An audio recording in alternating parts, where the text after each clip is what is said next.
Urwego rw'igihugu rw'ubugenzacyaha RIB rwataye muri yombi Mungaruriye Eric n'abafatanyacyaha be babiri harimo Beneyo Jean Albert ndetse na Iradukunda Aliane bakurikiranyweho gushakira inyungu ku bandi hakoreshejwe uburiganya hamwe n'iyezandonke.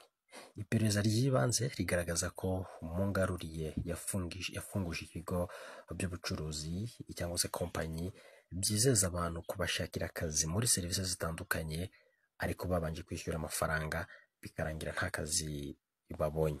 Iperereza kandi rigaragaza ko bafashwe bamaze kwakira agera kuri miliyoni 70 z'amafaranga y'u Rwanda bakuye muri ubwo buriganya.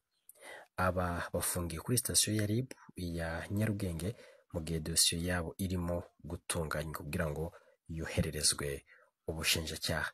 RIB iributsa abaturarwanda bose cyane cyane abashaka akazi kujya bashishoza kugira ngo ndetse bagire amakenga ko babizeza akazi no gushakisha amakuru y'ukuri ku kazi bashaka mbere yo gutanga amafaranga. Ibi rero ni ibyashyizwe ku rubuga cyangwa kuri social media ya RIB ariyo kuri X ya Rwanda Investigation Bureau kuri uyu wa 25 Werurwe 2000